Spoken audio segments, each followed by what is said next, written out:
Update. My girlfriend of almost 1 year told my son to call her mommy behind my back. Original post. I was 29 male, was married to the most amazing woman 6 years ago. We had been dating for 2 years before we got married. She got pregnant after graduating from college. We were both happy. This is what we had wanted. Our son was born, now 4. Life was awesome. 10 months after his birth, while on a trip to get some stuff for the house, her car collided with 2 others. Nothing could be done. Her ribs broke inwards. Her lungs were crushed. She died by the time the ambulance came. Life was a bitch. Suddenly, the whole world had collapsed on me. I was in shock. The therapy didn't help. The only thing that kept me going was my son. He was barely 10 months old, but he lived. I forgot about everything else in life and functioned just as a father. I didn't go out, I ignored my friends, ended my social life altogether. Still, I was proud of what I had accomplished as a single father. Sure, there were a few scares here and there, but overall it was great. My son was healthy and happy. Money was never a problem for me. It still hurt like a bee inside. I literally felt no temptation to meet anybody else. I was still recovering from it all, I guess. Then I started going out a little. My sister offered to take care of my son. She was great with him, so I felt comfortable. I got back in touch with my friends. I still retained my good physique. There wasn't much to do at home, so I'd just work out. I had started taking care of myself too. I got used a little to the female attention. After blowing off the initial 4 to 5 dates, I know it's bad, but I just couldn't go ahead with them then. I started meeting other women. I just have casual dates with these women, but I'd turn them down before anything physical happened. It took me a long time to even kiss a girl again. On this cycle, I met Natalie, 24 female fake name. She was an exceptionally beautiful girl who worked in my industry, loved that I was a single father, and sympathized with my loss. She was a great person and had an awesome personality. I found something special about her, so I stuck with her. It took us almost a month to have sex, but she was very patient with me. I had told her up front that meeting my son was not something that was happening very soon. She understood. We had a great relationship. She complained a few times about me spending a lot of time with my son and barely enough with her, but we made it work after talking about the issue. She only met my son for the first time 2 months ago. I brought her along when we were at the park. She said hi, and he just looked up and sort of laughed. He's 4, and he's able to articulate properly, at least small words and greetings, so I told him to say hello. He said that, and then the attention was back to the racket and the ball. She clearly liked him. I know she wasn't feigning interest because even when I went a bit away and was busy with something else, she was trying to play with him and interact with him a lot. That was supposed to be a happy moment, but seeing him with her reminded me of my wife, and it hurt like hell again. But I got over it. So I gradually increased their time together. We still met outside most of the time, and not that much inside. We spent the daytime at her place, and late night she would come over to mine when my son was asleep. After a point, I felt a little comfortable leaving them alone together. So this week my sister was visiting in town. My son absolutely adores her. She was his first female contact. I had to take an overnight flight to get some work stuff sorted out, so she stayed at my place. Natalie calls me in the morning and tells me that she wants to visit my son. She's been visiting him a lot, so I think it's okay. When I come back, this is what my sister worriedly tells me. Natalie came around in the morning. She spent around an hour with my son and my sister. They're good friends and get along very well. So my sister got up to make something for them and went into the kitchen, while Natalie and my son were in the living room. He was on the floor playing with his toys, I guess. As soon as my sister goes into the kitchen, Natalie picks up my son onto her lap. My sister tells me that she heard her trying to get him to call her mommy. He usually calls her by a shortened version of her name, which also makes him giggle for some reason. So he said that, and he giggled. My sister leaned to see what they were doing, and according to her, my girlfriend was saying to him, "No, not," the name that my son has for her, mommy, and repeating that again till my son said it. Then she kept on saying, "I'm your mummy." Mummy, and more like that. My sister was alarmed but didn't say anything. He's done that with her too, but she always brought up a picture of his mother to show him. So he stopped calling her that. I have always told him that the angel in the picture is mommy. It took him time, but he stopped calling anyone else mommy. I had told my girlfriend about this before, and she had agreed. I had told her that it was important to me that my son know who his real mother was. She said she understood. And now here I am, angry, frustrated, enraged, and feeling a bit betrayed. I don't know how long this has been going on. I haven't said anything about it to her. She knows I'm mad about something. We have our 1 year together completing in 20 days. I had big plans for that.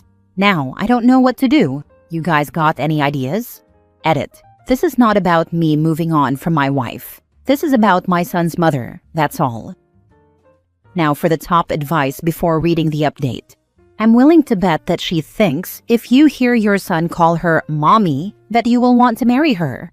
I absolutely would not tolerate that type of betrayal. You need to tell her that you know, and then you need to take a break. Give her time to realize that doing this is not the way to your heart. I would agree with this. She may be in a different place than OP. And if you've never had a loss as hard to deal with as OP did, she may not get it either. Have you two talked about having more children? Because I feel like Natalie really wants to be a mom. Confront her about this and ask her why she's insistent on your son calling her mommy. She wants children, but wants to finish grad school first. I had told her very seriously about how I really want him to know who his real mother is and that there'll be no substitute for her. Not sure how I confront her about the one boundary that I was dead serious about that she ended up breaking.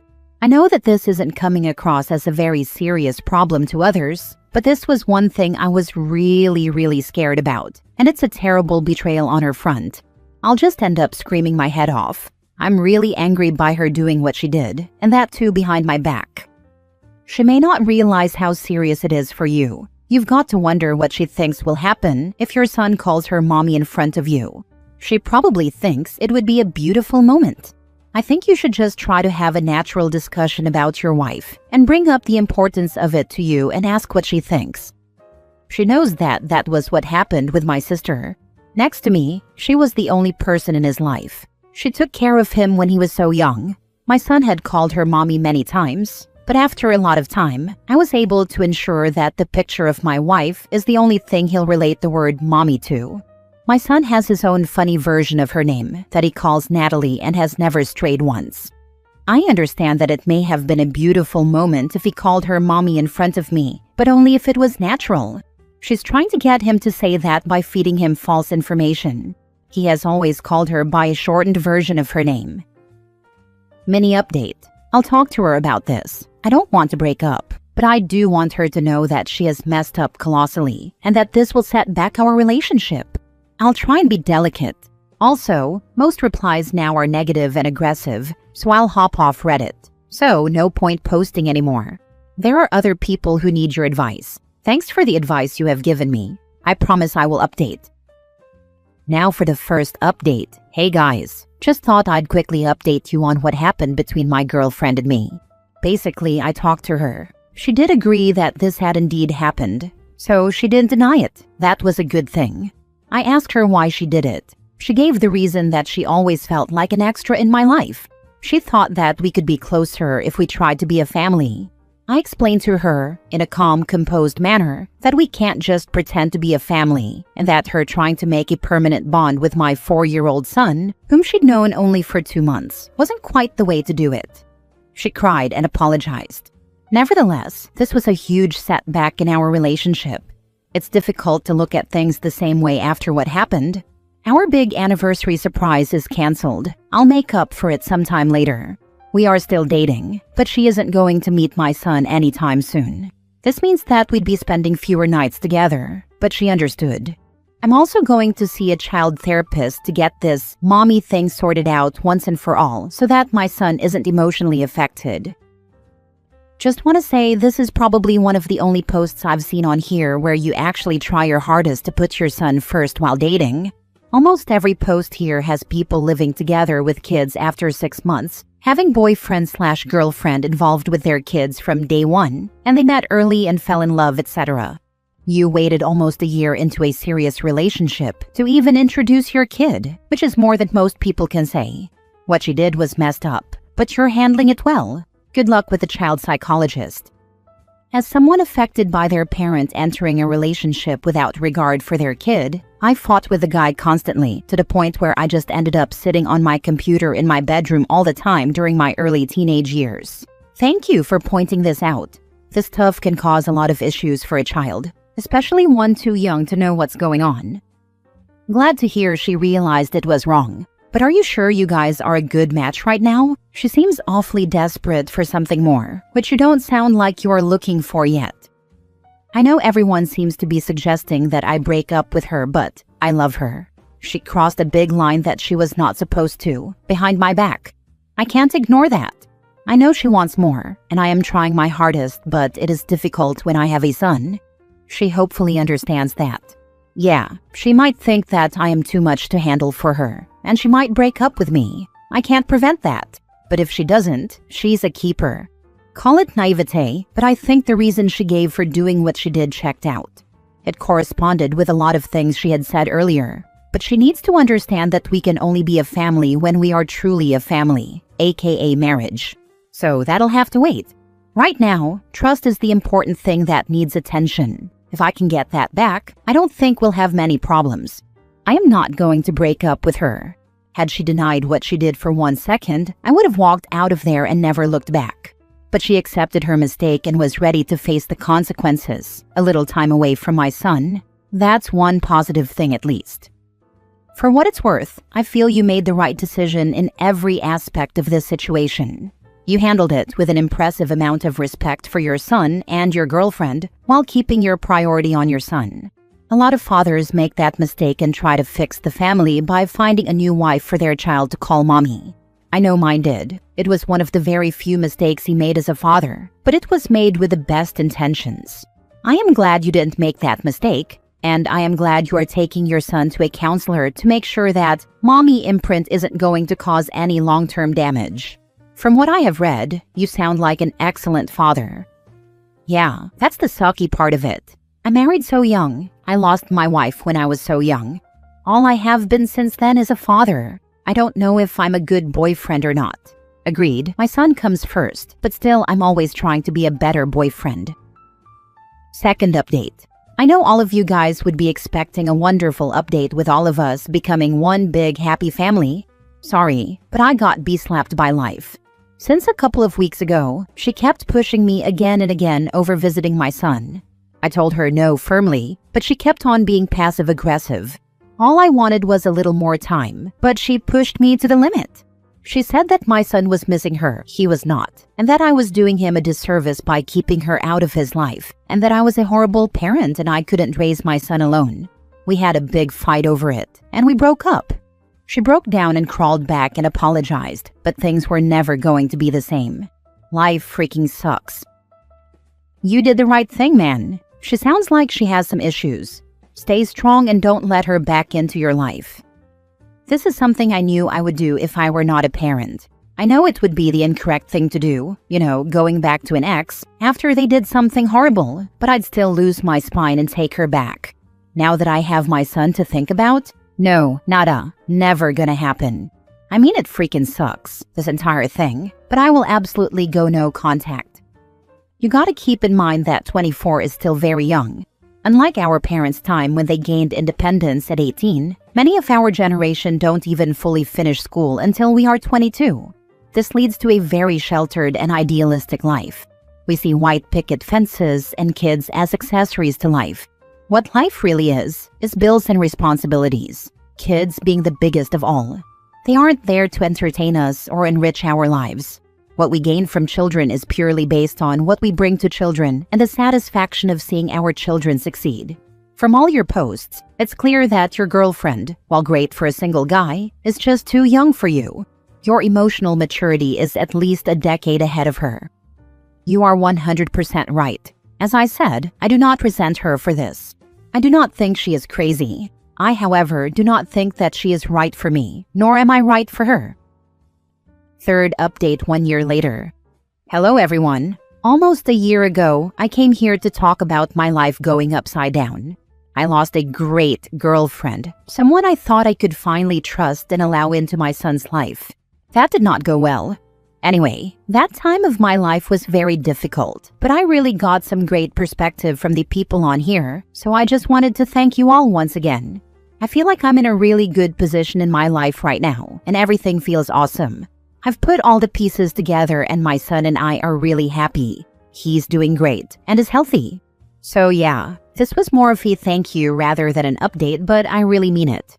I was really confused, and some of the advice I got on here was instrumental in sorting that mess out. Thanks, Reddit. Take care.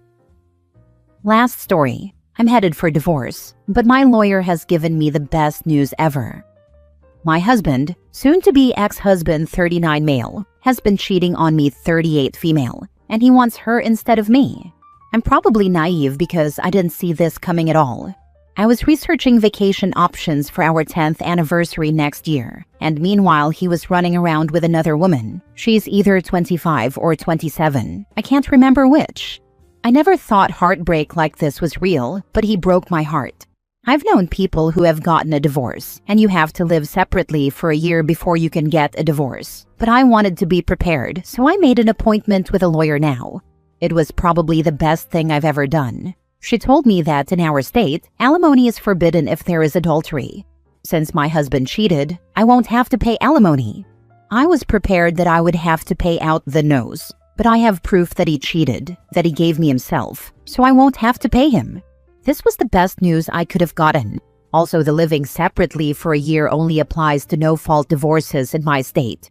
Since I have proof he cheated, my lawyer went ahead and filed on my behalf based on adultery. Technically, my husband and I still live together. Our lease expires on the 31st, and the countdown on our separation was supposed to start November 1st. I wish I could be there to see his face when 1. He gets served with notice that I've filed, and 2. He finds out he won't get alimony because he cheated.